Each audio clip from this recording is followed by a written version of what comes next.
Bonjour à toutes, bonjour à tous. Je suis très ravi d'être parmi vous. Que signifie vivre sa vie? Est-ce que vous vivez votre vie? Et qu'est-ce que cela signifie? Est-ce que la première femme française européenne, Claudie Aigneret, qui est partie dans l'espace, peut-elle répondre à cette question?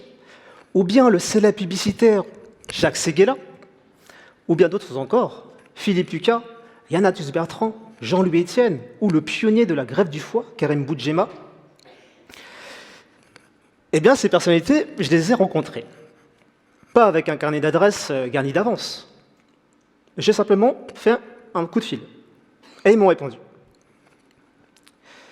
Les rencontres. C'est très important dans la vie, les rencontres. On vit aujourd'hui dans un monde hyper connecté où, pour moi, c'est beaucoup plus simple d'aller vers l'autre. Mais à deux conditions. Il faut le vouloir et s'en donner les moyens.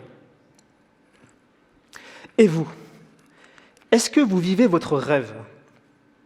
Et qui voulez-vous rencontrer?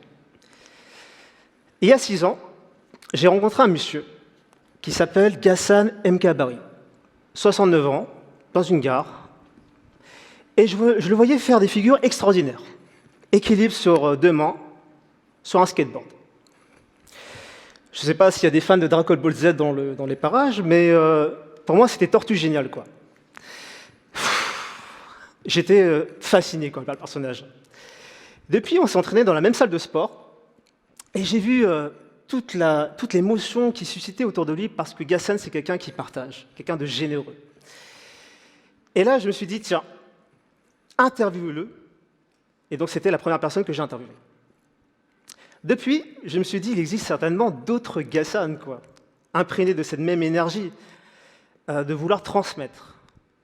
Aujourd'hui, 6 ans après, j'ai interviewé plus de 500 personnalités. Donc, le créateur du jeu du Dr Maboul, John Spinello, le chef pâtissier de la Maison Blanche, Billy Ossès, le champion du monde de pizza, Thierry Graffagnino, ou bien encore, la vice-doyenne de l'humanité, Sœur André, qui a aujourd'hui 118 ans. Il y a de la marche. Donc, la question c'est comment j'ai fait et qu'est-ce que j'ai appris de ces rencontres? Eh bien, tout d'abord, je me suis posé cette question, quelles sont les personnalités de l'ombre qui ont contribué à notre société? Vous avez tous quelque part pris le TGV, peut-être pour venir aujourd'hui, ou peut-être repartir tout à l'heure ou demain. Eh bien, je me suis dit, qui a inventé le TGV, Eh bien, ce monsieur, c'était Jack Cooper. Oh, pardon, j'ai fait mal à la zapette. Jack Cooper. Donc, Jack Cooper, c'est lui qui a designé, fait le TGV. Et c'est vrai que ce monsieur était, pour moi, quelqu'un qui m'a beaucoup inspiré. L'une des personnes de l'équipe m'a posé la question, d'ailleurs, quelle est la personnalité qui t'a le plus inspiré? Alors, c'était très difficile de répondre à cette question. Donc, mais Jack Cooper fait partie des personnes qui m'ont beaucoup, beaucoup inspiré. C'est quelqu'un qui ne calcule pas, très généreux, comme Ghassan. Et c'était un peu, quelque part, un grand-père pour moi. J'ai aussi consulté les pages blanches. J'ai rencontré l'un des plus grands professeurs de théâtre qui a eu comme élève Fabrice Lucchini, Isabelle Huppert, Gérard Depardieu, Jean-Laurent Cochet. Pareil, un coup de fil, je l'ai rencontré. Mais encore, il suffit parfois juste une petite attention. Un jour, je suis allongé, la télé allumée, et j'entends un monsieur parler, un commentateur. Et j'étais tellement subjugué par son énergie, par sa vibration, que je me suis dit, mais c'est qui ce gars, en fait, qui parle? Et j'ai cherché Philippe Croizon. Alors, qui est Philippe Croizon? C'est une personne qui a perdu l'usage de ses 4 membres et qui a traversé la Manche à la nage, puis relié les 5 continents. Il a fait Paris-Dakar et aujourd'hui, il a l'intention d'aller dans l'espace avec Elon Musk. Waouh, Quand j'ai des crampes, je pense toujours à lui, Je me dis, voilà, t'as pas d'excuses, T'es fatigué, t'as des crampes, tu te plains, t'as faim. Non, t'as pas le droit. Donc c'est une personne aussi qui m'a beaucoup, beaucoup, beaucoup inspiré. Ce qu'il faut savoir aussi, c'est que j'ai dormi avec 2 alligators et un king cobra, chez Philippe Gillet, célèbre herpétologue. Donc pareil, Là-bas, j'avais peur des serpents, hein. Et là, Philippe me balance un alligator, tranquille. Tiens, c'est tellement surréaliste qu'on dirait, mais c'est une coqueluche, quoi. C'est une peluche, quoi. Eh ben non, c'est bien ça. Ah là là. J'ai aussi vécu des anecdotes assez incroyables avec un monsieur qui a dormi chez moi pendant 3 jours, Jean Béliveau. Alors, qui est Jean Béliveau? C'est une personne qui a traversé en fait, tous les continents. Il a fait le tour du monde à pied pendant 11 ans. 11 ans à pied, quoi. 1500 familles. Il a rencontré Nelson Mandela qui lui a dit un jour, Jean, il faut plus de gens comme toi sur Terre. Waouh, quoi. Nelson Mandela. Et là, je me suis dit, il faut que j'interviewe ce monsieur, mais comment? Donc, monsieur habite au Canada. Et lui, il me dit, Jean, j'ai pas l'argent pour venir te voir, je suis désolé, comment faire? Et moi, je dis, t'inquiète pas, Jean, je vais trouver un moyen. Toi, tu as fait le tour du monde à pied pendant 11 ans, moi, j'ai passé quelques coups de fil et je vais te faire venir. Donc, qu'est-ce que j'ai fait? Et un festival a accepté, du coup, de le faire venir. Et j'étais trop contente de voir La Défense, quoi. Et je dis, voilà, Jean, tu vois, on a réussi. Donc, il est venu avec sa femme et on a passé 3 jours dans mon petit studio, quoi, à nous raconter des histoires et tout. Et moi, j'arrêtais pas de regarder ses pieds, quoi. Toujours, j'ai dit, mais purée, ses pieds, quoi, ils ont fait le tour du monde, quoi. Enfin, bref. Aussi, autre anecdote, alors là, il y a beaucoup de personnes, hein. J'ai fait une soirée avec Alain Duverne, créateur des Guignols. Après l'interview, je dis à Alain, il faudrait qu'on fasse une soirée avec quelques personnes que j'ai interviewées et qu'on les réunit tous ensemble. Il me dit, OK, on va faire ça.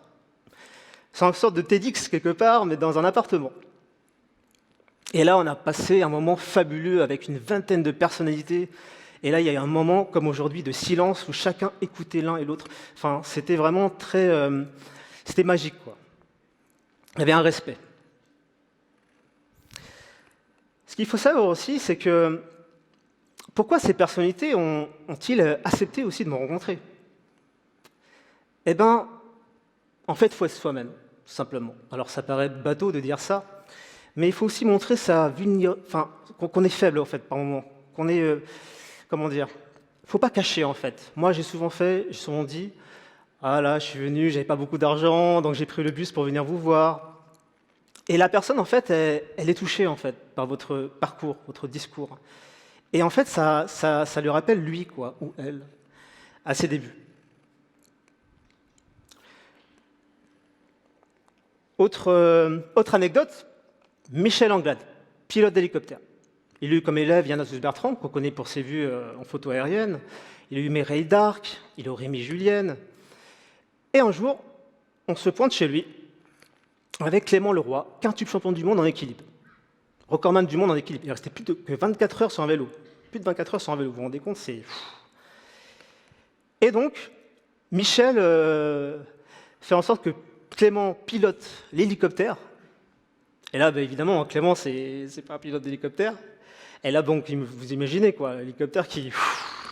comme ça. Moi, j'étais en panique, il faut dire la vérité. Michel, cool, serein. Et là, en fait, il m'a appris un truc, Michel. Que le plus grand art, c'était pas de connaître son art, mais c'était savoir la transmettre. Avoir confiance en l'autre. Donc là, ça m'a beaucoup, beaucoup aussi inspiré. Aussi, il faut savoir que toutes ces aventures, je l'ai dit tout à l'heure, je les ai fait en 8 bus, et donc j'ai été voir un monsieur. Tout le monde connaît Airbus, mais qui l'a créé, quoi? Ils sont 3 au départ. Donc j'étais parti à Lausanne, j'ai fait Paris-Lausanne en bus pour aller voir Roger Bétail. Donc Roger Bétail, cofondateur d'Airbus. Et lorsque je lui racontais un peu mon histoire, lui il croyait que j'étais venu en train, en avion, enfin bref, normal quoi.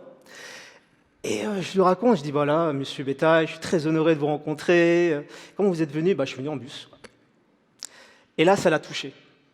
Parce qu'en fait, il s'est dit waouh, ce jeune gamin, en fait, il vient me voir, m'interviewer et s'intéresse à ma vie, en fait. Et là, on a passé un moment fabuleux. Il m'a raconté l'histoire d'Airbus. Ils ont commencé à 4 au départ.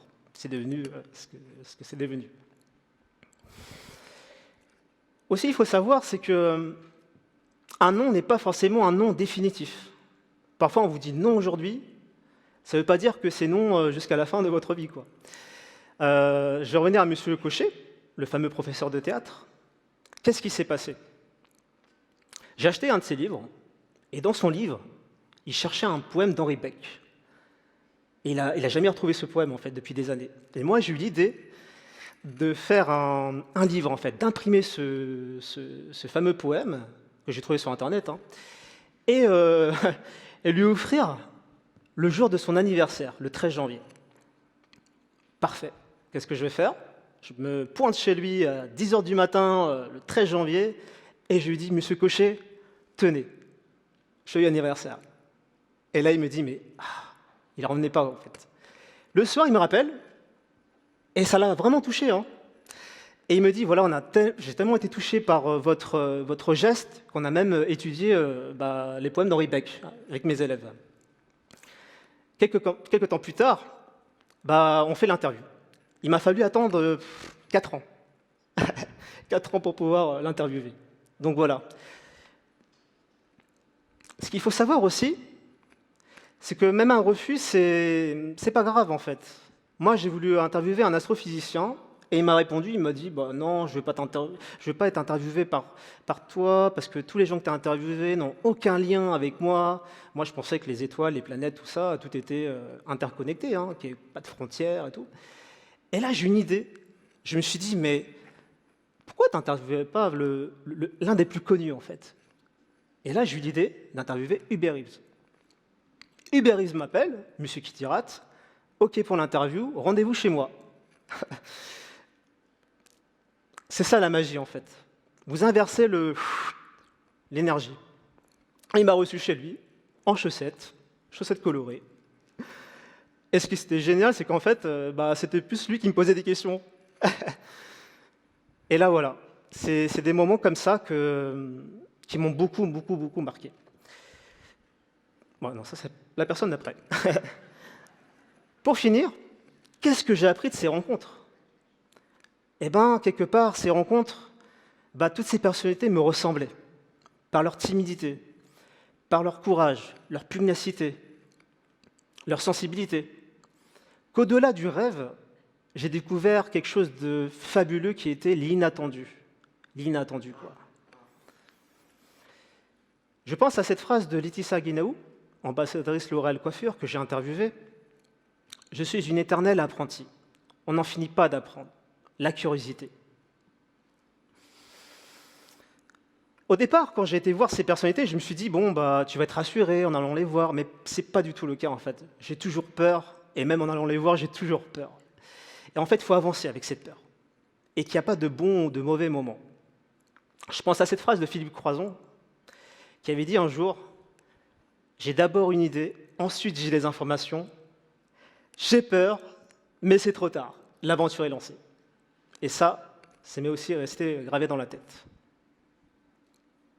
Donc il est bien beau de voir des ponts, mais traverser-les, c'est encore mieux. Merci à tous.